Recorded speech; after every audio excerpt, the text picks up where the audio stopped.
Problem का class है। आज प्रॉब्लम का क्लास है। तो थ्योरी दिए थे और फार्मूला याद किए होंगे आप लोग। तो फार्मूला से बनाना है। यूनिटरी मेथड प्रीवियस सिखाया है और आज का जो है क्लास इसमें फार्मूला यूज करना है। स्टैंडर्ड का प्रॉब्लम सब आएगा। जहां थोड़ा बहुत भी कंफ्यूजन है सब प्रॉब्लम आपको ठीक हो जाएगा। तो फर्स्ट नंबर का प्रॉब्लम लिखते हैं। फर्स्ट नंबर का प्रॉब्लम देखो, कॉपी में लिखिएगा। कैलकुलेट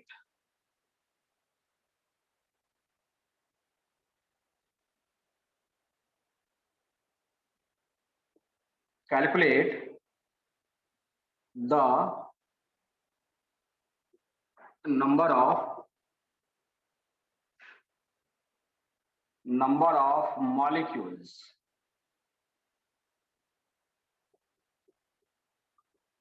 present in 100 या ऐसा कर देते हैं 90 ml of water। ब्रैकेट में बगल में दिया रहेगा density of water equal to 1 gram per m. ये देखो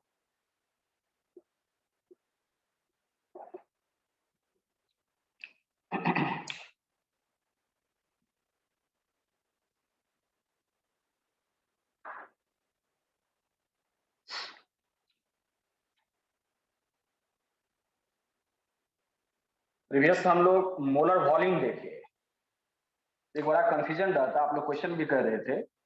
जो 90 ml H2O है तो नंबर ऑफ मॉलिक्यूल्स कितना होगा H2O का, ये कैसे फाइंड करेंगे, इसमें कौन सा फार्मूला अप्लाई करें।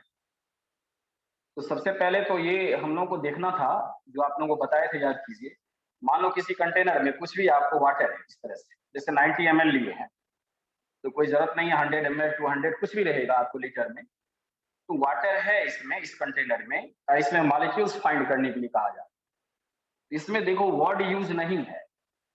कुछ प्रॉब्लम इस तरह से करते हैं जो कंसेप्ट आ जाएगा। जितना थ्योरी पढ़ाए हैं ये वो गार्डो लॉ पढ़ना है, आगे आगे जो हम लोग का है, और उसके बाद कंसंट्रेशन ऑफ सॉल्यूशन पढ़ना है, इंपेरिकल मॉलिक्यूलर फार्मूला पढ़ना है, वेपर डेंसिटी पढ़ना है। तो पीछे जितना थ्योरी हुआ उसका सारा प्रॉब्लम क्लियर हो जाना चाहिए। जितना टाइप है वो सारा टाइप मेंटेन कर देते हैं, इसलिए प्रॉब्लम्स को देखिएगा। Calculate the number of molecules find करना है प्रेजेंट इन इतना ml ऑफ H2 और डेंसिटी ऑफ वाटर लिखा हुआ है। डेंसिटी ऑफ वाटर लिखा हुआ है तो आपके दिमाग में ये बात आ जाना चाहिए। तो डेंसिटी ऑफ वाटर का मीनिंग ये हुआ जो कहीं ना कहीं हम लोगों को इसको चेंज करना है, क्योंकि एक क्लू बताए थे आप लोगों को, अगर एसटीपी और एनटीपी लिखा हुआ है तो समझिए गैसियस स्टेट में। तो गैसियस स्टेट में यहाँ तो है नहीं, लेकिन ये भी वॉल्यूम है जिसे ml से हम लोग दिखाते हैं, लीटर से दिखाते हैं। तो यहाँ पे डेंसिटी दिया हुआ है। तो ये कंटेनर है, मान लो इसमें आपको वाटर है, क्लियर। ये कितना है जो दिए हैं, ये 90 ml है, 90 ml है, इतना दिए 90 ml। अब इसमें मॉलिक्यूल्स फाइंड करना है। तो तुरंत समझेंगे मॉलिक्यूल्स फाइंड करना है तो इसका मीनिंग ये हुआ जो वॉल्यूम जो दिया हुआ है 90 ml और डिवाइडेड बाय 22.4 लीटर, ये जो था हम लोग का यूज नहीं करें। तो क्या यूज करेंगे, 90 ml को चेंज करेंगे डेंसिटी ऑफ वाटर। जो डेंसिटी ऑफ वाटर देख रहे हैं इससे क्या चेंज करेंगे, उससे ग्राम में चेंज करेंगे। ऐसा नहीं वॉल्यूम देखे और 22.4 लीटर हम लोग का था ही 1 मोल का, तो डिवाइड करना शुरू, ऐसा नहीं करेंगे। तो प्रॉब्लम थोड़ा ध्यान से देखेंगे। एक्चुअली जो गैसियस स्टेट होता है वो इंडिकेशन वहां रहता है, एसटीपी या एनटीपी लिखा हुआ रहता है, वो भी प्रॉब्लम करेंगे। अच्छा सब प्रॉब्लम आज करेंगे। तो यहाँ पे आपको देखना क्या है, तो 90 ml अब जैसे देखे तो बनाएंगे कैसे, इसका कैसे सॉल्यूशन करेंगे। तो निश्चित रूप से हम लोगों को करना क्या पड़ेगा, 90 ml को चेंज करना पड़ेगा आपको ग्राम में।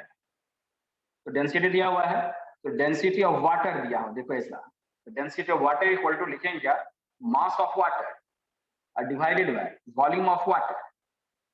जिसका डेंसिटी दिया है उसी का मास और वॉल्यूम उसी का, और करके लिखेंगे। यहाँ डेंसिटी ऑफ वाटर है तो 1 ग्राम और यहाँ पे पर ml लिख लिए, जो दिया हुआ है यहाँ लिख लिए, इक्वल टू यहाँ मास देखो, मास ऑफ वाटर। तो मास ऑफ वाटर और वॉल्यूम ऑफ वाटर, तो मास फाइंड करेंगे क्योंकि वॉल्यूम यहाँ पे दिया हुआ है, डेंसिटी नीचे लिखा हुआ है, कभी कभी वाटर में नहीं भी लिखता है, तो थोड़ा सा यहाँ पे ध्यान रखेंगे हम।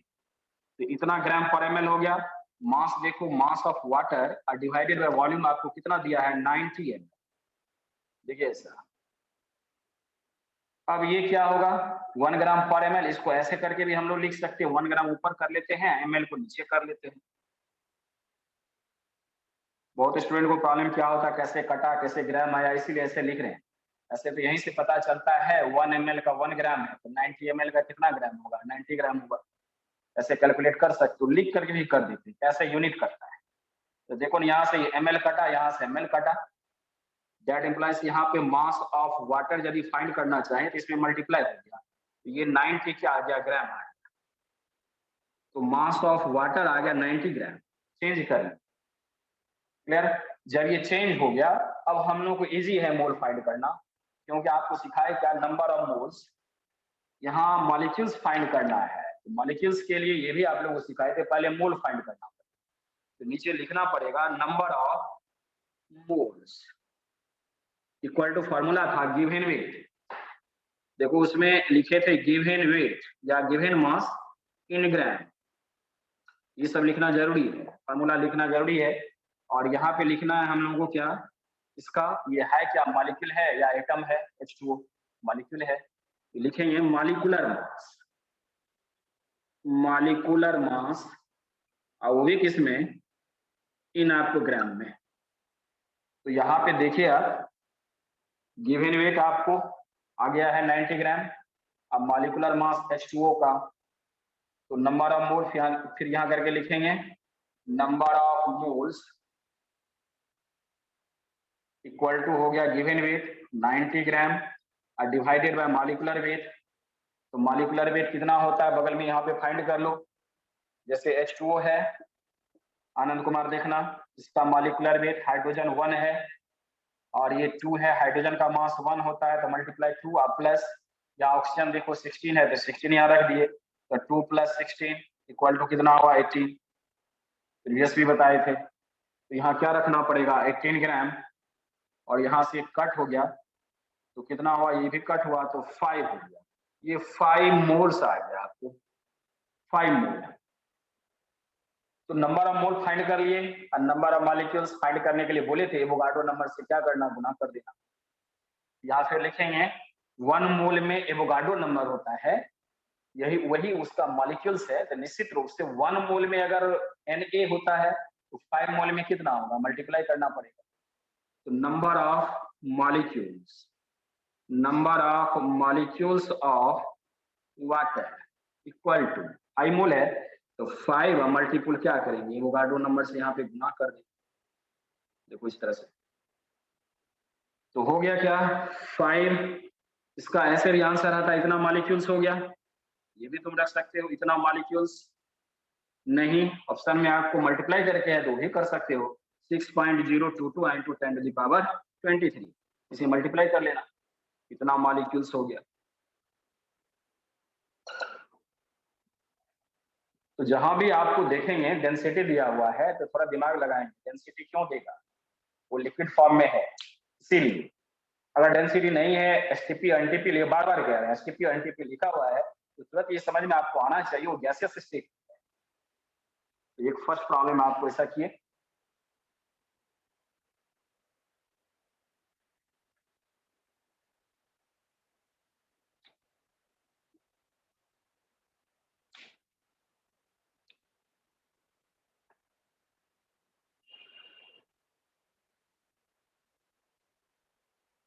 पहले लिखो इसे, देखो हो गया, इरेज करें।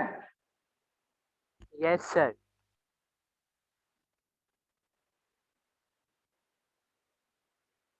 सर एक साइड का छोड़ दे तो 1 मिनट।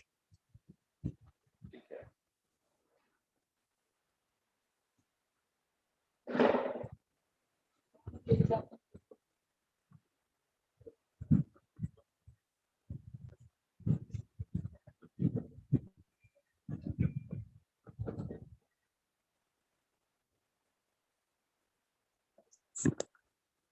हो जाएगा तो बोलना। ठीक है सर।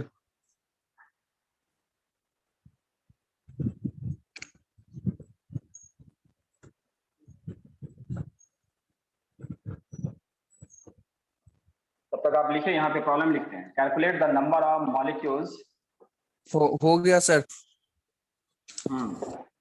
प्रेजेंट इन, ये देखो क्या लिखे हैं ए नंबर में 1.12 ml of 1.12 ml of CO2 at STP, उस पॉइंट पे आ गए। अब बी नंबर में लिखे क्या, कुछ भी ले लेते हैं, 5.6 लीटर ऑफ O2 एट, यहां लिख देते हैं NTP, NTP या STP कुछ भी लिखा हुआ रहेगा।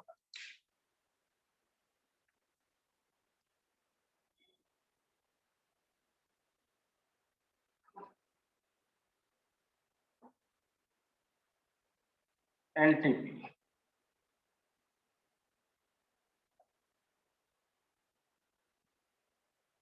दो प्रॉब्लम दी, एक ml में है एक लीटर में है, एक STP NTP दोनों लिख कर दीजिए। ऐसा नहीं STP की जगह NTP रहेगा तो समझना भाई ये है STP है तो नहीं है, दोनों में से कुछ भी लिखा हुआ रहेगा तो गैसियस हो। अब यहाँ इसका फार्मूला गैसियस हुआ तो इसके लिए फार्मूला ऑलरेडी दिए थे, given volume divided by given volume upon क्या था 22.4 लीटर। इसके लिए यूज करेंगे तो कितना सिंपल है ये, तो तुरंत ए नंबर का सॉल्यूशन देखते हैं हम लोग। सॉल्यूशन देखते हैं ए नंबर का, ml है STP है सब है क्लियर, फार्मूला पे गिवन वॉल्यूम भी दिया हुआ है ही, तो लिखेंगे नंबर ऑफ मोल्स ऑफ, देखो number of moles of CO2 equal to given volume, एक बार लिख देते हैं, लिखा हुआ है given volume in litre, litre में लिखना है लेकिन वो दिया हुआ है आपको ml में तो उसको चेंज कर लेना है। Given volume in litre 22.4 litre, ये फॉर्मूला है। तो इक्वल करके लिखेंगे, गिवन वॉल्यूम आपको कितना दिया हुआ है 1.12 ml, इसको चेंज करेंगे तो 1000 से डिवाइड करेंगे, अब फिर यहाँ मल्टीपल देखो यानी डिवाइडेड बाय कितना दिया हुआ है 22.4 लीटर, तो ये तो लीटर है ही, ये लीटर बन गया। अब यहाँ देखो 1.12 1000 नीचे है और यहाँ 22.4, ये भी लीटर है ये भी लीटर, ये भी लीटर ये भी लीटर, चेंज हो गया। अब ये दोनों लीटर को यहाँ से कट करेंगे, डेसिमल यहाँ देखो 2 पॉइंट, 1 पॉइंट के बाद यहाँ भी देखो 22.4 और 1 पॉइंट है, 1.12 1022 4 कर लेते हैं, इसका डेसिमल ऊपर करते हैं तो यहाँ कितना हो गया 10 और यहाँ करते हैं तो कितना हो गया 100, यहाँ से हटा देते हैं। अब ये कट किए तो क्या हो गया 2 और देखो यहाँ से 1, यहाँ से कटा क्लियर 1 2 3 और क्या 4, ये इस तरह का प्रॉब्लम लगता किए भी थे, 4 है और यहाँ पे क्या है 2 है, तो ध्यान से देखिए एक कट गया यहाँ से 1000 यहाँ पे नीचे था क्लियर, तो 1 2 3 ये हो गया और एक यहाँ बचा सर तो थोड़ा कितना हो साइड गया हुई तो देखिए। 1/2, कुछ नहीं ये बस डिवाइड करने का कोशिश करो, डिवाइड करो ना, डिवाइड करने के लिए आता है 1/2 और यहाँ क्या हो गया 10 टू द पावर आपको क्या 4, इतना मोल हुआ। तो मोल से मॉलिक्यूल्स फाइंड करना है, तो पहले नंबर ऑफ मोल्स फाइंड कर लिए CO2 का गिवन वॉल्यूम, और गिवन वॉल्यूम ml में था लीटर में चेंज कर लिए, और 22.4 लीटर तो था ही पहले से, इतना हो गया और कुछ नहीं। इसका डेसिमल देखो ना, यहाँ पे 2 आएगा नीचे, 100 नीचे आएगा और इसका क्या ऊपर जाएगा, यहाँ से कट गया, इतना आ गया, इतना मोल। अब मोल से क्या निकालना है नंबर ऑफ मॉलिक्यूल्स, तो फिर लिखना number of molecules of CO2 equal 1/2 आया था, यहाँ पे क्या है 10 टू द पावर 4 है, अब मल्टीपल क्या करोगे वो गाडो नंबर भी आंसर रख सकते हो, नहीं कैलकुलेशन करना है तो भी कर सकते हो। तो कैलकुलेशन करना है तो कैसे हो जाएगा 1/2, ठीक है, यहाँ क्या 10 टू द पावर 4 है, इसका वैल्यू रखोगे तो 6.022 और 10 टू द पावर क्या 23, कैलकुलेशन करो, यहाँ से कट गया तो 3 पॉइंट आपको 011 और यहाँ से कटा तो कितना होगा यहाँ, कट करके बोलो, 10 to the power 19 इक्वल करके क्या लिखेंगे, 3.011 और 10 to the power कितना हो गया 90। इतना आपको क्या होगा मॉलिक्यूल्स, कुछ नहीं है, सिर्फ कैलकुलेशन कर दिए, फार्मूला वही है। आपको ये सब प्रॉब्लम इसीलिए दे रहे हैं कि थ्योरी जो लिखा गया वो क्लियर है, तो कहाँ किसे अप्लाई करना है।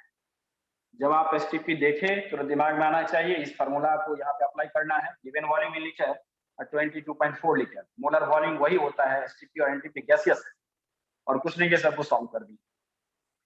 जो था यहाँ पे लीटर में चेंज कर ले, थोड़ा यहाँ पे देखना, दिन नंबर बना करके दिखाओ।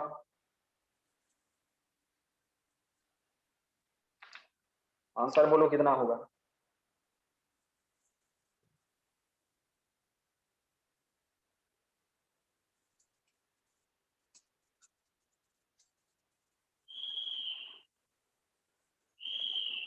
Sir 0.25 into Na।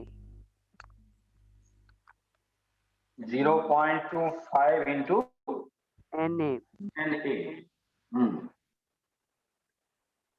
5.6 है, 22.4 लीटर से, ये भी लीटर, इसमें चेंज करने का जरूरत भी नहीं पड़ेगा। कितना आपको 5.6 है, तो 5.6 लीटर डिवाइडेड बाय 22.4 लीटर, तो 1/4 हो गया।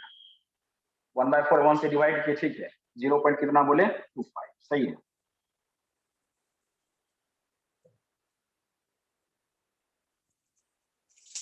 देखो आज इसका आंसर आ गया है, इतना बनाए थे। Yes sir. आयुष कुमार, ठीक है।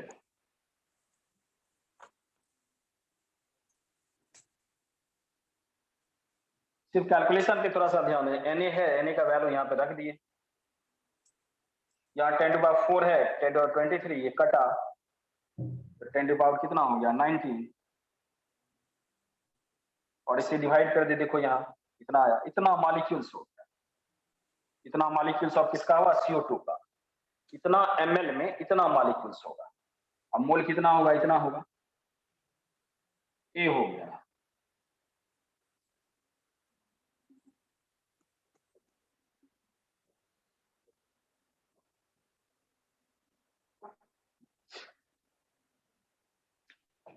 जी मैं फॉर्मूला नहीं लिखेंगे, ऑलरेडी अभी लिखे ही हैं। तो number of moles of O2 equal to given volume 5.6 litre divided by 22.4 litre, ये मोल हो गया। यहां से कटा तो 1/4 मोल, ये मोल अगर पूछेगा तो ये हो गया। आज हम लोग मॉलिक्यूल्स कर रहे हैं, ज्यादातर मॉलिक्यूल्स का प्रॉब्लम है, तो दोनों आ जाएगा, मोल भी आ जाएगा, मॉलिक्यूल्स भी आ जाएगा, एटम भी फाइंड करेंगे। सर छोड़ देगा नीचे वाला। इरेज कर दिए, कैलकुलेशन कर लेना ना, आंसर लिखो ना। आंसर था आपको 3.011 10 to the power 19, मॉलिक्यूल्स आया था 3.011 10 to the power 19, लिख लो तो इतना मॉलिक्यूल्स। अब कैलकुलेशन करके देखना,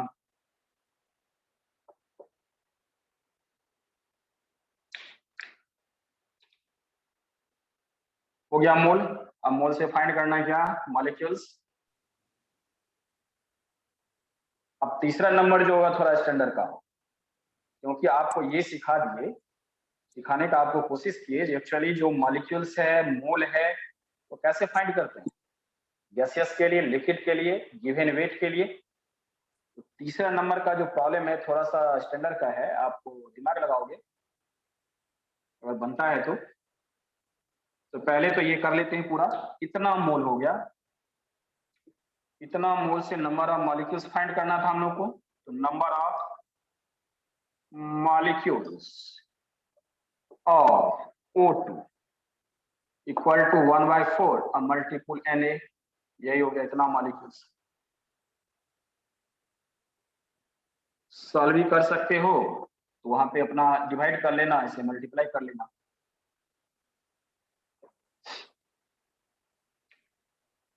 थर्ड नंबर का प्रॉब्लम क्या है, अमोनिया गैस है।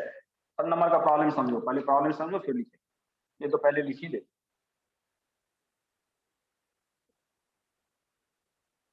आपको प्रॉब्लम क्या होगा, जब आप लैब में जाएंगे तो मॉलिक्यूल्स फाइंड करने के लिए कहा जाएगा डिफरेंट डिफरेंट टेम्परेचर पे और प्रेशर पे, तो वहां आपको प्रॉब्लम आ जाएगा, यहाँ टेम्परेचर और प्रेशर एनटीपी एसटीपी लेकर के चले, तो कभी उस तरह का यूज ही नहीं। तो डिफरेंट डिफरेंट प्रेशर पे आपको, टेम्परेचर पे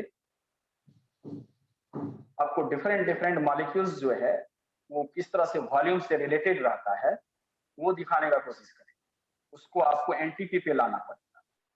तो क्वेश्चन ये है, पहले क्वेश्चन लिख के नंबर थर्ड, पहले क्वेश्चन लिख के बढ़िया से पढ़ना क्या लिखा गया, एक ही प्रॉब्लम से इसके बाद का बात जितना भी है कंसेप्ट वो समझ में आने लगेगा, जो रियल में इसका यूज हम लोग कैसे करें। ये तो चलिए सिंपल प्रॉब्लम हुआ था, ये कंफ्यूजन नहीं रहेगा जो गैसियस स्टेट और लिक्विड स्टेट में क्या।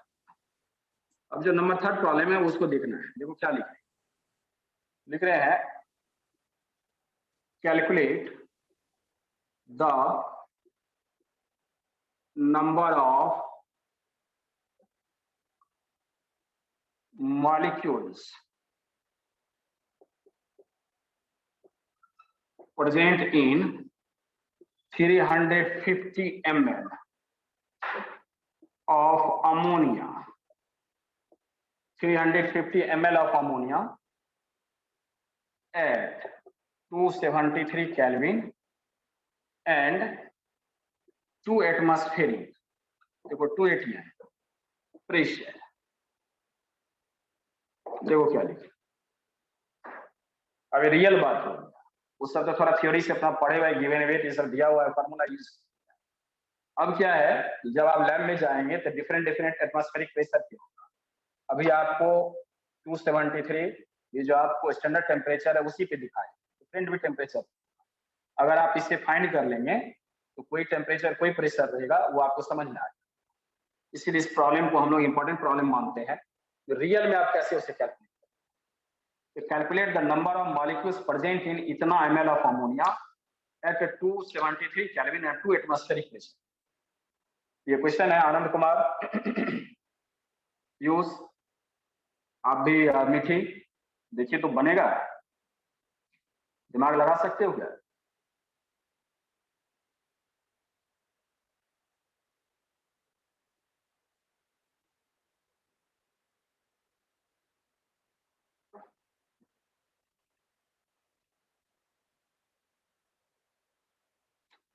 देखो ना, इतना ml है अमोनिया और इतना आपको टेम्परेचर है और 2 एटमॉस्फेरिक प्रेशर है। सर इसका गैस प्रेशर चेंज इक्वेशन होता है। बताना है क्या? कुछ तो तुम दिमाग लगाया। एक्चुअली प्रेशर वॉल्यूम और टेम्परेचर का रिलेशन तो पढ़े नहीं आप, लेकिन फिर भी यहाँ पे करें। पढ़े नहीं इसका मतलब स्टेट ऑफ मैटर अभी नहीं पढ़े हैं, लेकिन 9th 10th में पढ़ने के लिए है। जो P1 V1 इक्वल टू क्या P2 V2 होता है, आइए डिवाइडेड बाय T1, आइए होता है आपको इसी तरह से T2, P1 V1 bye T1, यहाँ देखिए P2 V2 और डिवाइडेड बाय T2। ये गैस इक्वेशन है, टेम्परेचर प्रेशर वॉल्यूम कैसे वैरी करता है। तो ये प्रॉब्लम जो दिया गया तो हम लोग को तुरंत इस बात को सोचना होगा, जो टेम्परेचर तो चलो ठीक है एसटीपी वाला टेम्परेचर, लेकिन प्रेशर तो 2 एटमॉस्फेरिक, इतना प्रेशर पे है कोई गैसेज जो अमोनिया गैस जो है, तो मान लो ये आपको कंटेनर है, वेसल्स है, ठीक है, और ये क्लोज वेसल्स है मान लीजिए, और अमोनिया इसमें है, ध्यान देना। और यहाँ का जो प्रेशर, इसका जो प्रेशर है वो प्रेशर कितना है 2 atm प्रेशर है, और इसका वॉल्यूम तो दे ही रखा है 350 ml, ओके, और टेम्परेचर अंदर का कितना है 273 केल्विन है, तो प्रेशर तो अलग हो गया। तो अब कहा जा रहा है ये जो कंटेनर है इसमें अमोनिया का मॉलिक्यूल्स कितना, नंबर ऑफ मॉलिक्यूल्स कितना, प्रॉब्लम ये पूछा था। तो 2 एटमॉस्फेरिक प्रेशर जैसे दिया तो आपके समझ में आ जाना चाहिए वो प्रेशर चेंज है। टेम्परेचर अगर अलग रहता तो फिर आपके दिमाग में आना चाहिए टेम्परेचर चेंज है, एनटीपी और एसटीपी नहीं हुआ। जैसे एसटीपी का बात करते हैं हम लोग, देखिए एसटीपी का बात करते हैं, स्टैंडर्ड टेम्परेचर प्रेशर लिख दिए थे आप। स्टैंडर्ड टेम्परेचर 0 डिग्री होता है, याद करो, तो 0 डिग्री तो है, प्रेशर स्टैंडर्ड आपको टेम्परेचर 0 डिग्री होता है, तो 0 डिग्री तो है 273 केल्विन। और प्रेशर कितना है, देखो यहाँ पे होना चाहिए 180 लेकिन है 280। तो उसी को देख करके कैसे हम लोग उसका मॉलिक्यूल्स फाइंड करें। अगर ये आ गया तो गैसियस स्टेट में आपको कभी कोई प्रॉब्लम नहीं होता। तो कैसे हम लोग कैलकुलेट करें नंबर ऑफ मॉलिक्यूल्स या नंबर ऑफ मोल कैसे फाइंड करें, तो कभी आपको दिक्कत नहीं हो। पहले प्रॉब्लम समझ में आएगा तभी ना प्रॉब्लम बनाइएगा। तो ये जो आप देख रहे हैं गैसियस लॉ है, ये P1 V1, इसे याद रखना है। क्लियर? ये इनिशियल प्रेशर है, वॉल्यूम है, इनिशियल टेम्परेचर है, फाइनल प्रेशर है और फाइनल वॉल्यूम है और फाइनल टेम्परेचर है। तो हम लोग को जो दिया हुआ है एट इतना पे ये अमोनिया गैस है, तो P1 का वैल्यू कितना होगा, काफी लोग इसमें P1 कितना होगा, इस टेम्परेचर और प्रेशर पे दिया हुआ है। तो P1 आपका 2 एटमॉस्फेरिक हुआ, तो 2 मल्टीप्लाई करेंगे, V1 कितना हुआ, V1 आपका ये हुआ, तो रखेंगे क्या 350 इतना ml, ठीक है। 2 एटमॉस्फेरिक, यहाँ पे ml इसीलिए रख लिए ml में ही आपको आ जाए। और यहाँ टेम्परेचर कितना है T1 273, देखो यहाँ इतना केल्विन है तो इसको भी रख लिए T1। ये प्रेशर पे 2 एटमॉस्फेयर पे प्रेशर पे पूछा जा रहा है, तो निश्चित ये P1 हुआ। ऑलरेडी यहाँ इस कंटेनर में है, रिसर्च में है, इसमें पूछा जा रहा है, तो यहाँ पे P1 रखना पड़ेगा जितना पे सर्वाइव वो कर रहा है अभी। और 350 इसका वैल्यू रख दिए इक्वल। अब यहाँ P2 दे, P2 क्या लिखा है, P2 का वैल्यू क्या होगा 1 एक आप बोलते हैं इसमें 1 होगा क्योंकि आपको एसटीपी पे फाइंड करना है ना। जो एसटीपी या एनटीपी आप लिखे तो जितना भी सर्वाइव कर रहा है वो अलग मैटर है, फाइंड तो मॉलिक्यूल्स करना है एसटीपी पे। एसटीपी का मीनिंग क्लियर होगा, आप तो याद कर लिए एसटीपी स्टैंडर्ड टेम्परेचर प्रेशर, लेकिन जब उसे अप्लाई करेंगे तो मीनिंग क्या, ये अमोनिया गैस आपको इसमें दिया हुआ था जो 2 एटमॉस्फेरिक प्रेशर में दिया हुआ था, तो 2 एटमॉस्फेरिक प्रेशर पे आप उसका कैलकुलेशन शुरू कर देंगे नहीं, उसे P1 पे लाएंगे। यहाँ जो P2 है ना उसका वैल्यू 1 एटमॉस्फेरिक में ले जाएंगे क्योंकि स्टैंडर्ड प्रेशर 1 था, इसीलिए P2 का वैल्यू यहाँ पे 1 रखेंगे। अब V2 तो आपको फाइंड करना है और T2 तो वही टेम्परेचर आपको चेंज नहीं करेगा क्योंकि स्टैंडर्ड टेम्परेचर पे यदि ले गए आप, देखिए स्टैंडर्ड टेम्परेचर और प्रेशर, तो स्टैंडर्ड टेम्परेचर तो वही होता है 273, अब प्रेशर कितना होता है 1 होता है, इस पे ले जाएंगे तब मॉलिक्यूल्स फाइंड होगा। इसीलिए T2 का वैल्यू यहाँ पे ये रखना पड़ेगा और T2 का वैल्यू आपको ये रखना पड़ेगा, यहाँ से देखो क्लियर। अब क्या हुआ V2 फाइंड हो जाएगा, तो V2 यदि फाइंड हो गया आपको तो गिवन वॉल्यूम आ गया, अब आप मॉलिक्यूल्स फाइंड कर लो। यही थोड़ा सा देखना है,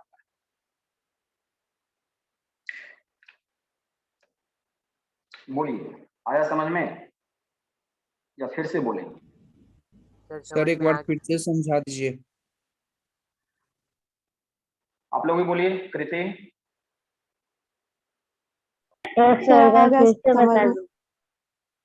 ठीक है, जैसे मैं ये कहता हूँ एकदम इजी रूप से समझ। स्कूल गए, स्कूल में लैब होता है, वहां गए आप, तो कोई आपको गैसेस अमोनिया का इस तरह का एक वेसल्स में है, लेकिन नॉर्मल तरह से सोचो तो क्या कैसे प्रॉब्लम क्या कहा है, प्रॉब्लम कहीं भी दूसरी जगह से नहीं आता, नॉर्मली जो हम लोग देखते रहते हैं ना उसी से प्रॉब्लम आता है। तो सीखने का तरीका क्या होता है, जो पहले छोटा छोटा बात को सीख और उसके बाद उसी को अप्लाई करें। छोटा बात आप सीख गए तो बड़ा में कोई दम नहीं होता है। जनरली हम लोग ऐसा समझते हैं बहुत बड़ा प्रॉब्लम है, ये तो जो है बनेगा ही नहीं, ऐसा है वैसा है, लेकिन ये गलत कंसेप्ट हायर में आप हम लोग को उड़ाता है। ऐसा इसलिए कि जब किसी का कंसेप्ट आपको आ जाता है, इनिशियल बात आप सीख जाते हैं, तो बड़ा प्रॉब्लम उसी से कोरिलेट करता है, वो समझ में आने लगेगा जो क्या है। ये प्रॉब्लम इसीलिए रखे जो रियल बात ये है, रियल बात ये है आप कहीं भी देखें जो चलो अमोनिया है तो अमोनिया का इतना ml है दे दिया, देखो 350 ml अमोनिया, देखो ऐसा इतना ml, और यहाँ पे HTP लिख दिया। आपने सीखा जो इतना ml है तो चलिए 350 ml डिवाइडेड बाय 22.4 लीटर, यही तो मॉलिक्यूल्स है, आपने सही बनाया। लेकिन हमेशा एसटीपी पे थोड़ी मिलेगा, वो तो इमेजिनरी है, हम लोग एसटीपी पे उससे समझने का कोशिश करते हैं और एसटीपी पे फाइंड करते हैं। जब कहीं जाएंगे लैब में जाएंगे, जैसे अभी मैं बता रहा था, स्कूल जाएंगे आप, लैब में आप देखिए बोतल में, तो डिफरेंट प्रेशर पे हो सकता है, डिफरेंट टेम्परेचर पे हो सकता है। तो डिफरेंट टेम्परेचर और प्रेशर पे रहेगा तो आपका दिमाग ही काम नहीं करेगा, अरे सीखे थे एसटीपी पे, यहाँ तो टेम्परेचर अलग अलग। कोई बात नहीं है, वही है।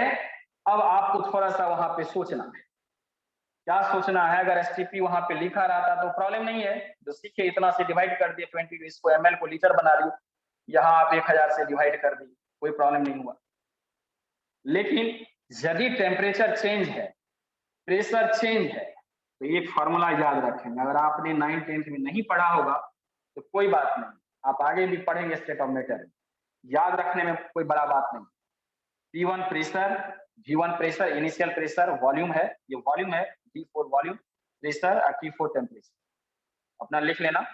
ये प्रेशर सबको पता है, T4 प्रेशर, वॉल्यूम और टेम्परेचर। ये फाइनल है और ये इनिशियल है, शुरू वाला है और ये फाइनल है।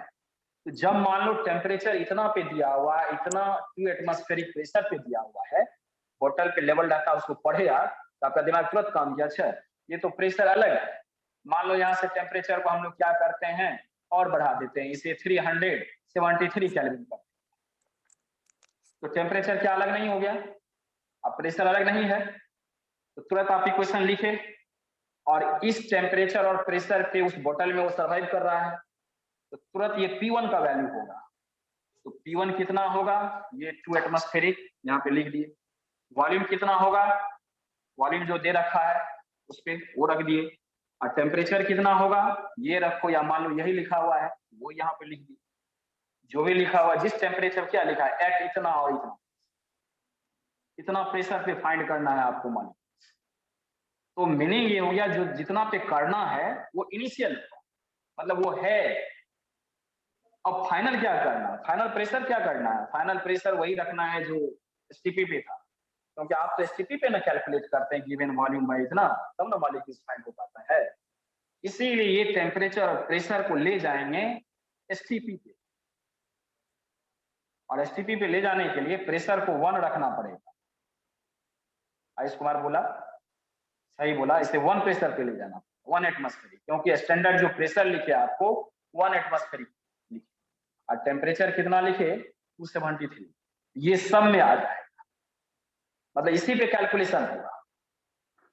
तो हम लोग को एसटीपी पे वॉल्यूम फाइंड हो जाएगा। ये तो फाइनल दिया हुआ था, इनिशियल है लेकिन है ये फाइनल।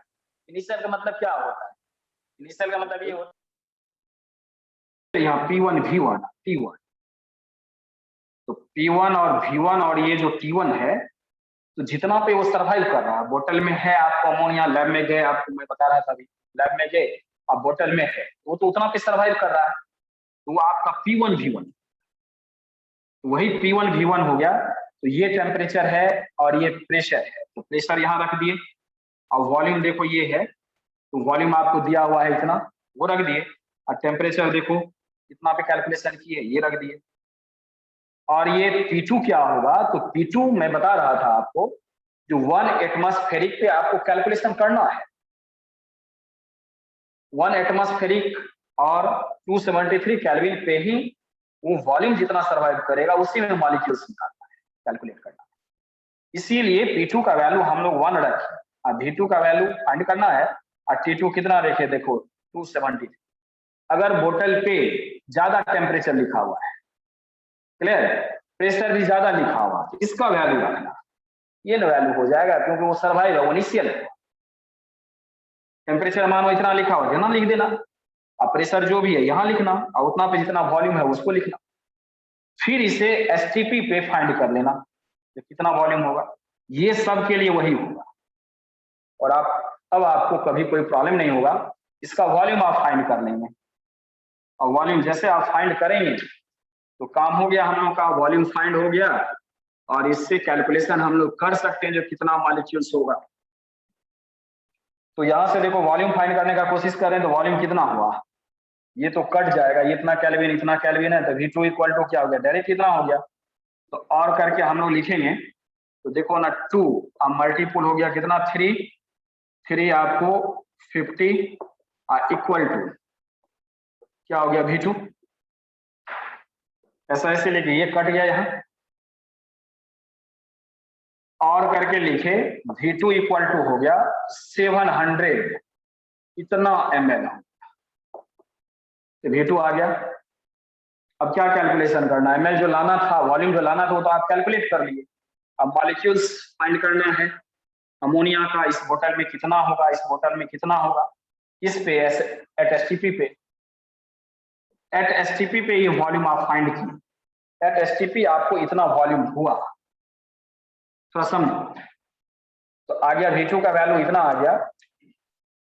यहाँ नंबर ऑफ हम लोग को फाइंड करना था, तो number of moles of NH3, formula आपको पता ही है, गिवन वॉल्यूम, वॉल्यूम आप फाइंड कर लिए हो, तो गिवन वॉल्यूम कितना हो गया 700 इतना ml, और डिवाइड करोगे 1000 से तो लीटर बन गया 22.4 इतना लीटर। तो कितना हो गया 700, 1000 आपको नीचे आया, ये लीटर लीटर कट गया इतना, देखिए इतना मोल होगा, कोई प्रॉब्लम नहीं है। अब क्या निकालना है, कैलकुलेट करना है number of molecules of ammonia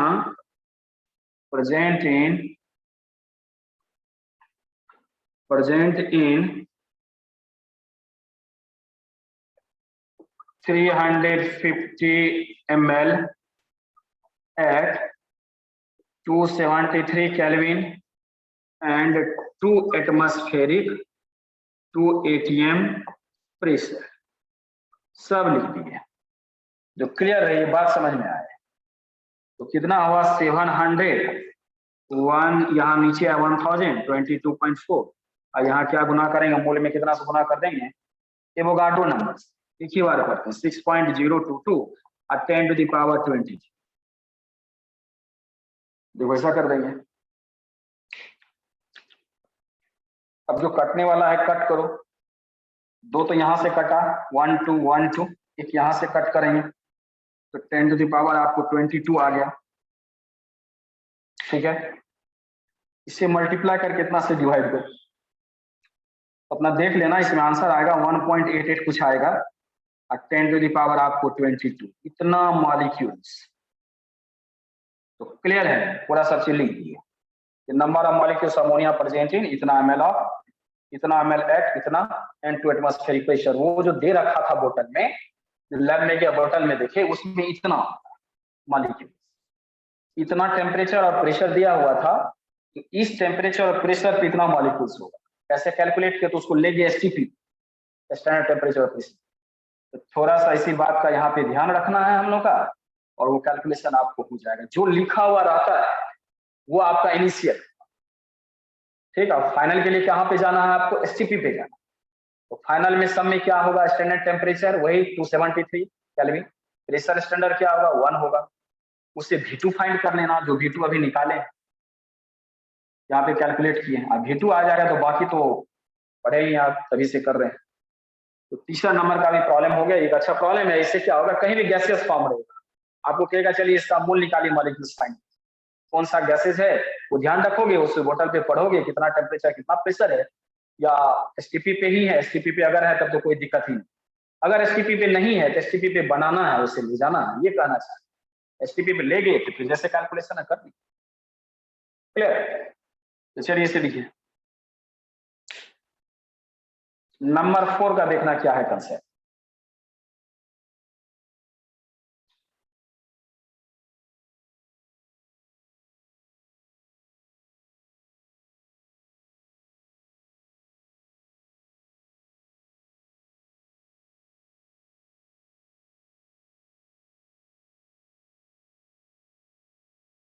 हो गया, एरेज करें।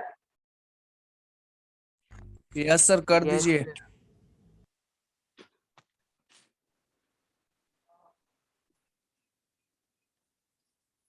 नंबर 4 का कंसेप्ट देखना,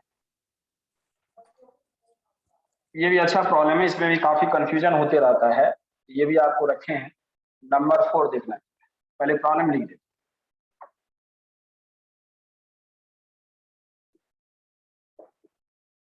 what will be the volume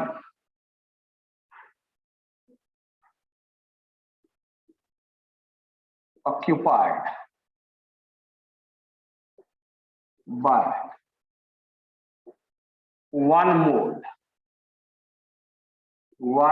atom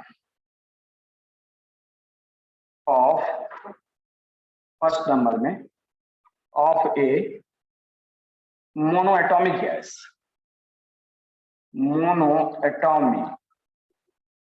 gas at NTP या STP। अब बी नंबर में या 2 नंबर कर देते हैं यहाँ a diatomic gas at NTP STP जो भी एनटीपी। देखो ये भी एक अच्छा प्रॉब्लम है। क्वेश्चन है what will be the volume occupied what will be the volume occupied by 1 mole atom of a monatomic gas at NTP, a diatomic gas at NTP। अब यहाँ प्रॉब्लम क्या है, पहले इसका भी थोड़ा सा थ्योरी समझा, ऐसे समझाए हुए हैं, पहले बताए हुए हैं, फिर से आपको समझा ताकि ये समझ में आ जाए जो क्या लिखा जा रहा है। तो यहाँ पे देखो इसका सॉल्यूशन कैसे करेंगे। 1 मोल एटम निकालना है। तो 1 मोल एटम का मतलब क्या हो गया, आपको ये पूछा जा रहा है जैसे डायटोमिक गैस क्या हुआ, मोनोटोमिक गैस, पहले ये समझना। जैसे आप हीलियम लिखते हो, नियन लिखते हो, आर्गन लिखते हो, ठीक है, ये सारे मोनोटोमिक गैस, हीलियम, नियन, आर्गन, क्रिप्टन, जेनन, ये सब जितना भी इनर्ट गैस है। ये क्या है, मोनोएटॉमिक है, मोनोएटॉमिक गैस।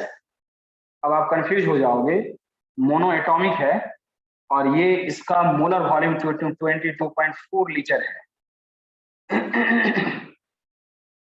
ये सरवाइव करता है 22.4 लीटर। और यदि डायटोमिक का बात करें, जैसे O2 हो गया, N2 हो गया, O2 है, N2 है, F2 है, H2 है, ये सारे डायटोमिक गैस है। थोड़ा ध्यान से देखो, ये सारे क्या है, ये डायटोमिक गैस है। डायटोमिक मतलब क्या, 2 एटम से बना हुआ। देखो 2 है, O2, N2, F2, H2, इसे कहते हैं हम लोग डाई एटॉमिक गैस। देखिए, तो यदि हम लोग के यहाँ पे मोनोएटॉमिक गैस लिखे इतना लीटर है, तो कितना पे होगा, एट एसटीपी और किस पे, एनटीपी पे, नॉर्मल टेम्परेचर प्रेशर या स्टैंडर्ड टेम्परेचर प्रेशर पे होगा। डायटोमिक गैस का भी जो वॉल्यूम होता है ये 22.4 लीटर वॉल्यूम होता है एट एसटीपी और क्या, एनटीपी। तो ध्यान से देखो, तो एसटीपी और एनटीपी पे ये सरवाइव कर रहा है जो इनर्ट गैस है। मेरा ये कहना, सरवाइव का मीनिंग क्या, तो सिंपल वे में इसे समझो। जैसे अभी देखो ना, हम लोग यहाँ पे खड़े हैं, तो एयर में ये सारी गैसेस, ऑक्सीजन, नाइट्रोजन, क्लोरीन नहीं, हाइड्रोजन होता है, आर्गन होता है। तो आर्गन जो मिक्स है, हीलियम आर्गन होता है, कार्बन डाइऑक्साइड होता है, सबको पता है। नाइट्रोजन 78% होता है, ऑक्सीजन 21% होता है एयर में। और आर्गन जो होता है, आर्गन आपको ऐसे नहीं रहता है। यहां समझो, जैसे मान लो यहाँ एयर है, तो एयर में जितना भी कंपोनेंट है, इसमें क्या सब है, ये एयर है, इसमें आपको नाइट्रोजन है, N2 है, पता होगा। इसमें क्या है भाई, ऑक्सीजन है। इसमें क्या है, आपको पता है, ये 78% है, ये 21% है, ठीक है, इतना है। फिर बाकी जो बच जाता है वो CO2 है, 0.1% होता है। और उससे भी जो बाकी बच जाता है हम लोग का सब क्या होता है, वो आर्गन होता है, हीलियम होता है, ये सब होता है। तो मीनिंग ये है, जब आर्गन आप लिखते हैं तो आर्गन में कभी देखिएगा 2 नहीं लिखते हैं। CO2 हो गया, देखो O2 हो गया, N2 हो गया। तो आर्गन आपको ऐसे सरवाइव करता है, और ऐसे सरवाइव करता है तो इसका भी मोलर वॉल्यूम 22.4 लीटर है। ये जितना भी लिख रहे हैं ना, थोड़ा सा दिमाग में अस्थिर से सोच, ये जितना भी इनर्ट गैसेज है, ये मोनोटोमिक गैस है। मोनोटोमिक का मतलब एक ही एटम से बना हुआ है। ये ऐसे सरवाइव नहीं करता है, ये ऐसे सरवाइव नहीं करता, ऐसे नहीं करता है। तो निश्चित रूप से हो गया, ये एटम के फॉर्म में है और एटम के फॉर्म में है तो ये भी आपको 22.4 लीटर ही होता है इसका मोलर वॉल्यूम, और इसका भी मोलर वॉल्यूम तो 22.4 लीटर होता ही, ये गैस है O2N2F2H2। लेकिन यदि आपसे ये क्वेश्चन करें तो आप बताइए ऑक्सीजन कितना ऑक्यूपाई करता है, वॉल्यूम ऑफ ऑक्सीजन क्या, यानी दैट मीन्स अगर आपसे पूछे इसे मोनोटोमिक में ली जाए ऑक्सीजन ऐसे क्या,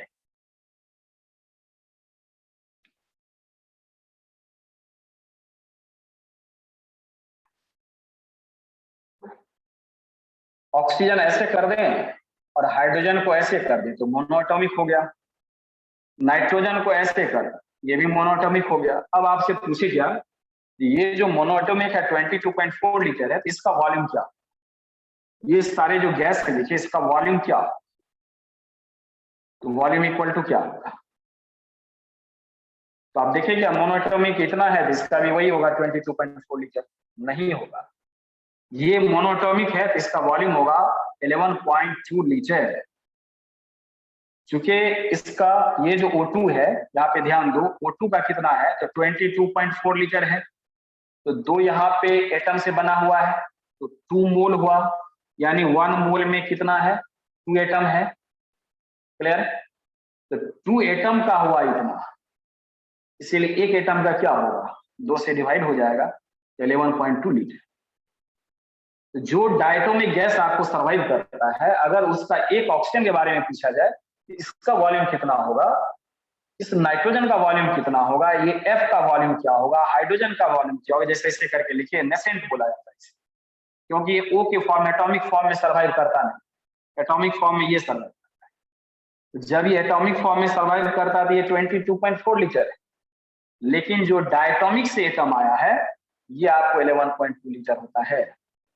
क्यों, ये तो सर्वाइव करता है 22.4 लीटर पे, तो ध्यान देना, तो एक एटम कितना पे करेगा 11.2 पे, ये तो ऑलरेडी ये मोनोएटॉमिक है, ये सब इतना पे ही सर्वाइव करता है, इसलिए बड़ा कंफ्यूजन होता है। तो इनर्ट गैस जो भी है थोड़ा ध्यान रखेंगे हम लोग, ये इनर्ट गैस मोनोएटॉमिक होगा, मोनोएटॉमिक क्या मीनिंग हुआ, एक एटम से जो बना, और डायटोमिक का मतलब क्या, 2 एटम से जो बना, तो डायटोमिक मोनोएटॉमिक जो इनर्ट गैस है ये 22.4 लीटर पे ही सर्वाइव करता है, उसका मोलर वॉल्यूम इतना ही होता है, एसटीपी और एनटीपी दोनों को बगल में। लेकिन जब एक का बात करेंगे इसके एक एटम का तो ऐसा नहीं होता है, वो ऑक्यूपाई करता है कितना 11.2 लीटर। तो आपका ये आंसर मिल गया, फर्स्ट नंबर जो था मोनोएटॉमिक गैस के लिए, तो मोनोएटॉमिक गैस के लिए कितना वॉल्यूम ऑक्यूपाई होगा, ये नंबर का आंसर क्या होगा, बोलिए आप ही लोग, मोनोएटॉमिक गैस के लिए क्या होगा एसटीपी,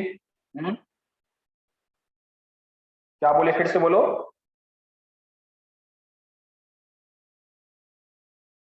एक बार फिर से बोलो, मोनोएटॉमिक के लिए क्या हुआ ये का आंसर 22.4 लीटर। अगर वहां एसटीपी नहीं लिखा हुआ हो, जैसे यहाँ पे देखो ना सब में एसटीपी एनटीपी लिखा हुआ है, अब वर्ड लिखा हुआ हो monoatomic gas, clear, STP NTP नहीं लिखा हुआ तब कितना, वर्ड का सिर्फ ये थोड़ा सा डिफरेंस है। जैसे मान लो अगर एसटीपी एनटीपी नहीं लिखा हुआ है तो आपके समझ में आएगा वो मोनोएटॉमिक का बात कर रहा है जो डायटम में पाया जाता है, और जब भी एसटीपी और एनटीपी पे पूछा जा रहा है मोनोएटॉमिक का तो तुरंत दिमाग में आएगा जो मोनोएटॉमिक जो इनर्ट गैस है वो एसटीपी और एनटीपी पे सर्वाइव करता है, स्टैंडर्ड टेम्परेचर और एनटीपी पे सर्वाइव करता है, तो इनर्ट गैस के बारे में पूछा जाता है, इसीलिए क्या होगा ये 22.4 litre. B number already diatomic क्या हुआ है, डायटोमिक गैस लिखा हुआ है और उसका 1 मोल एटम का पूछा जा रहा है, तो डायटोमिक गैस जो सर्वाइव करता है यहाँ पे दिखा है 22.4 लीटर O2, तो वो कितना हुआ 11.2, क्योंकि 1 मोल एटम के लिए पूछा जा रहा है, तो कितना हो गया 11.2 लीटर, यही इसका आंसर हुआ। एक थ्योरी भी है और थोड़ा प्रॉब्लम भी आपको समझ में आ गया। अब इसे देखिए फिर से बोलते, आपको दिमाग में क्या बैठाना है, आपको क्या याद है कि कहीं भी एसटीपी और एनटीपी लिखा हुआ रहता है तो वो आपको सर्वाइव करता है। सर्वाइव का मतलब क्या है, हम लोग यहाँ देखो ना, मैंने अभी बताया एयर में इतने सारे कंटेंट्स होता है ना, तो वो है एग्जिस्ट है तभी तो हमसे इंफेक्ट हो रहा है, तो इससे रिजल्ट हो रहा है, तो वो सर्वाइव कर रहा है, यूनिवर्स में है, और यूनिवर्स में है एसटीपी और एनटीपी लिखा हुआ है, तो यदि वो मोनो एटॉमिक भी है, क्योंकि इनर्ट गैस मोनो एटॉमिक होता है, तो मोनो एटॉमिक भी है, उसका मोलर वॉल्यूम आपको 22.4 लीटर ही होगा। कभी आर्गन का अगर आपको पूछेगा, आर्गन का बताइए, दे देगा आपको 5.6 लीटर आर्गन, बताइए इसमें कितना मोल हो, तो 5.6 में आप डिवाइड इतना से ही करेंगे। आर्गन तो ऐसे लिखा जाता है, इसमें तो 2 होता नहीं है। आपका दिमाग फिर वहां पे लगेगा, यार आर्गन में O2 तो O2 जैसा है नहीं, N2 जैसा है नहीं, तो क्या इसमें 11.2 से डिवाइड कर दें? गिवन वॉल्यूम मान लो आपको दिया हुआ है 5.6 लीटर, तो एक आर्गन है तो क्या 11.2 से डिवाइड कर दें? नहीं, क्योंकि ये सर्वाइव करता है, वही मैं बता रहा, तो 22.4 लीटर से ही आप डिवाइड कर।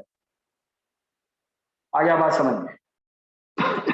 लेकिन ऑक्सीजन के बारे में यदि O के बारे में आपसे पूछा गया, तो बताइए O4 ये ऑक्सीजन एटम, इसका मोलर वॉल्यूम क्या होगा, तो तुरंत आपके दिमाग में आना चाहिए, तो सर्वाइव करता नहीं है, ये O2 सर्वाइव करता है, तो O2 का क्या होता है 22.4 लीटर होता है, तो निश्चित रूप से एक O का क्या होगा 11.2 लीटर होगा। इस क्वेश्चन में यही बताने का कोशिश किया गया है कि मोनोएटॉमिक डायटोमिक आप समझते क्या है, कैसे आप फाइंड करें। तो क्लियर हो गया ये भी, आपको प्रॉब्लम नहीं होना चाहिए। नंबर 4 भी आपको क्लियर।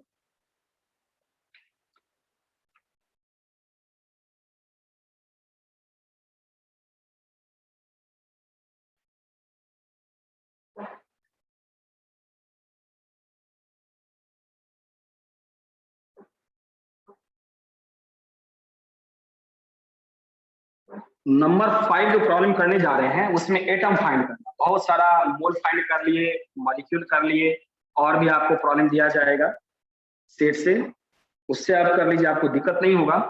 अब जो प्रॉब्लम करने जा रहे हैं उसमें एटम फाइंड करना है, मॉलिक्यूल से है और दिया हुआ इतना, तो कितना उसमें आपको एटम होगा। तो नंबर 5 का प्रॉब्लम ये बना लोगे तुम लोग, यहाँ पे हम लिखते हैं, calculate the number of atoms of carbon, hydrogen and oxygen। एक ही प्रॉब्लम से सब पता चला, carbon, hydrogen and oxygen are present in 3.42 gram of cane sugar। Cane sugar याद रखो, केन शुगर का फॉर्मूला क्या होता है, तो केन शुगर के बारे में जानते होंगे, C12H22O11। इतना बड़ा सारा क्या, जो गिवन वेट दिया हुआ है, तो गिवन वेट में बताइए इतना ग्राम दे दिया। मान लीजिए आपका कंटेनर वॉच ग्लास है, इसमें इस तरह से 3 पॉइंट, तो ध्यान देना ऐसा कोई कंटेनर है, लैब में जाओगे तो इसे वॉच ग्लास बोला जाता है, इसमें रखते हैं सब्सटेंस, और ये क्या होगा इसमें 3.42 ग्राम आपको ये केन शुगर C12H22O11 दे दिया गया आपको। अब पूछा जा रहा है क्या, बताइए ये जो गिवन वेट में ये जो है, ये जो चीनी है, सुक्रोज है, केन शुगर है, तो ये कार्बन एटम कितना होगा, हाइड्रोजन एटम कितना होगा, ऑक्सीजन एटम कितना, प्रॉब्लम यही है। इससे पहले जो जितना भी प्रॉब्लम बनाए उससे मोल फाइंड करने का कोशिश किया, मॉलिक्यूल्स फाइंड करने का कोशिश किया। तो यदि मोल फाइंड हो गया, मॉलिक्यूल्स फाइंड हो गया, तो एटम भी हो जाएगा, कोई बड़ा बात नहीं है। मान लो यहाँ पे देखो, बहुत सिंपल है, ये देख करके घबराने जाएंगे जो क्या लिख दिया है। देखो मान लो इस तरह से, मान लो कोई कंटेनर में या इसी में मान लो, तो मान लो ये 3.42 ग्राम इतना दिया हुआ है, तो यदि हम लोग मोल फाइंड कर लें, हम मोल से उसका मॉलिक्यूल्स फाइंड कर लें, तो मॉलिक्यूल्स इसमें ऐसे ऐसे मान लो जितना मॉलिक्यूल्स है, जितना भी मॉलिक्यूल्स इसमें आएगा, अब ठीक से सोचो, और सब मॉलिक्यूल्स में क्या होगा, जितना भी मॉलिक्यूल्स होगा सब में क्या होगा, कार्बन होगा, हाइड्रोजन होगा, ऑक्सीजन होगा। तो उसके बारे में पूछा जा रहा है, जो ये जितना मॉलिक्यूल से बना हुआ है, तो बताइए उतना मॉलिक्यूल में कार्बन कितना आइटम है। हम एक ऐसे ही बताते हैं 100 मॉलिक्यूल्स, तो 100 मॉलिक्यूल्स है, तो 100 मॉलिक्यूल्स में आपको कार्बन ढूंढना है, तो कार्बन एटम कितना है। जबकि आप ऐसे लिखे तो एक मॉलिक्यूल्स में 12 कार्बन एटम है और यहाँ पे 12 हाइड्रोजन है और ऑक्सीजन आपको 11। तो यदि 100 मॉलिक्यूल्स होगा, 100 मॉलिक्यूल्स होगा, तो कार्बन कितना, कार्बन एटम कितना, 100। अब मल्टीपुल क्या करेंगे, 12 कर देंगे। क्योंकि एक मॉलिक्यूल्स में 12 कार्बन एटम है तो 100 में कितना, गुना कर देंगे, नॉर्मल सा बात। तो फिर से मीनिंग वही हो गया, यदि आप मॉलिक्यूल्स निकाल लो, कैलकुलेट कर लो, एटम कैलकुलेट करना बहुत ही आसान है। कैसे, तो जितना रहेगा एक में उतना से मल्टीप्लाई कर देंगे। अगर मान लीजिए 100 मॉलिक्यूल्स आप कैलकुलेट किए तो कार्बन एटम पूछा जाएगा तो 12 से गुना कर दो। यदि आपको हाइड्रोजन एटम पूछा गया तो 100 गुना 12 कर दोगे। यदि आपको इसमें पूछा गया तो चलिए भाई इसमें कितना होगा ऑक्सीजन एटम, तो 100 100 अब मल्टीप्लाई क्या कर दोगे, 11 कर दो। यही आंसर हो गया एटम फाइंड करना। तो मोल फाइंड करना ही मेन बात है। मॉलिक्यूल्स के लिए एवोगाड्रो नंबर से गुना कर देते हैं और एटम, पर्टिकुलर एटम फाइंड करनी। आप हम तीनों एटम फाइंड करने के लिए बोले, कार्बन हाइड्रोजन ऑक्सीजन, कोई पर्टिकुलर भी नहीं। पर्टिकुलर का मतलब क्या, कभी कहेगा सिर्फ ऑक्सीजन का निकाल। तो जितना मॉलिक्यूल्स आएगा एक मॉलिक्यूल में देख लेना जो कितना एटम है, और जितना मॉलिक्यूल्स आएगा उसमें इसे मल्टीप्लाई कर देना। अगर मान लो 11 है, देखो ना 100 मॉलिक्यूल्स, ऐसे ऑब्जर्वेशन लिए 100 मॉलिक्यूल्स है, 11 से गुना कर दो, उसमें गुना कर देना, एटम फाइंड हो जाएगा। एटम भी फाइंड कर सकते हो, बहुत ही सिंपल है, बहुत ही सिंपल है। तो चलिए 1 मिनट का समय भी आप लोगों को बना करके मुझे दिखाइए।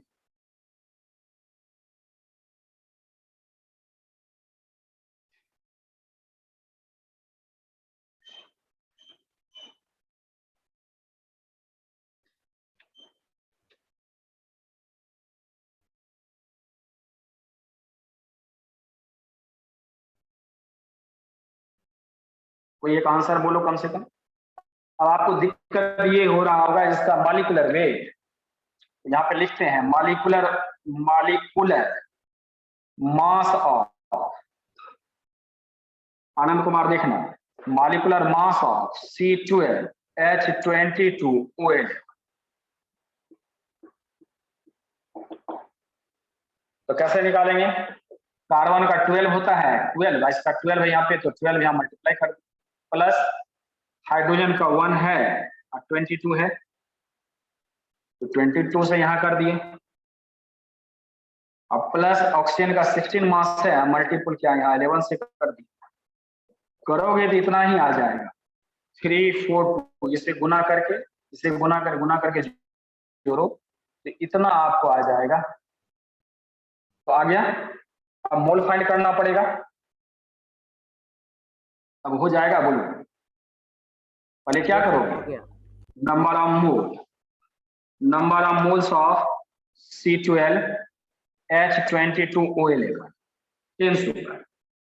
Equal to given weight, formula है गिवन वेट इन ग्राम, और फॉर्मूला नहीं लिखते इतना बता चुके हैं, 3.42 गिवन वेट इन ग्राम और divided by molecular wait in ग्राम, तो 342 इतना ग्राम, ये भी ग्राम है। अब इसे कट करेंगे, यहाँ देखो डेसिमल के बाद 2 डिजिट है, नीचे आएगा 100, कट गया तो 1 बाय कितना आ गया 100, यहाँ नीचे आ जाएगा, ये कट जाएगा तो 1 बाय 100, इतना क्या हुआ मोल। तो ध्यान, मोल आ गया। अब मोल से क्या फाइंड करोगे, यहां आपको दिक्कत होता है वो कर दिया, तो कुछ है ही नहीं। मोल से मॉलिक्यूल्स, तो फिर लिखेंगे number of molecules of C12H22OH equal to क्या होगा 1 बाय 100, अब मल्टीपल क्या है एवोगाड्रो नंबर, यही मॉलिक्यूल्स बताया आपको, मोल में एवोगाड्रो नंबर से गुना कर देंगे तो मॉलिक्यूल्स आ जाएगा। फिर क्या फाइंड करना है, total number of atoms of carbon equal to कितना होगा, जो आपको आया 1 बाय 100, यहाँ पे Na, मल्टीप्लाई क्या करोगे, अभी मैंने बताया कार्बन कितना है 12, उतना इसमें मॉलिक्यूल में मल्टीप्लाई कर देना, तो 12 से मल्टीप्लाई कर दोगे, यही आंसर हुआ। ये किसका हुआ? कार्बन का। फिर यहाँ पे लिखेंगे total number of atom of hydrogen,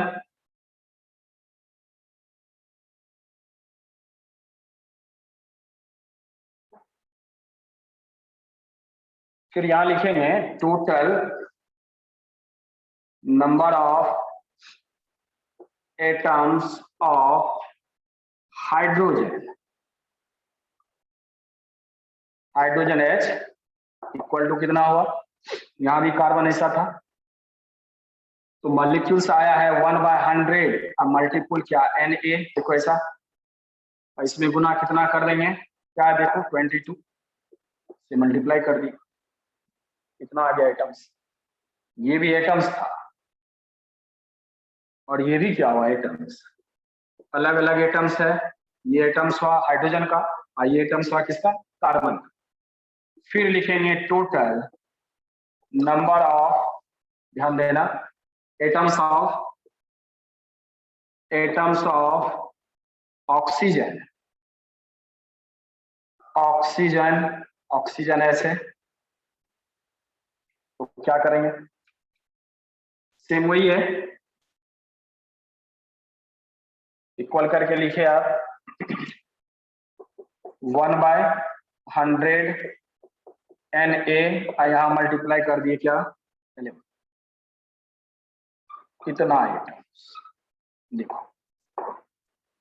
अब आप कैपेबल हैं कैसे मॉलिक्यूल्स फाइंड करें, कैसे मोल फाइंड करें या कैसे एटम फाइंड, इसमें किसी तरह का कोई परेशानी आपको नहीं होगा। कुछ प्रॉब्लम बनाने का कोशिश किए और सेट में जो प्रॉब्लम दिया हुआ वो बनाइए, दिमाग लगाइए उसमें।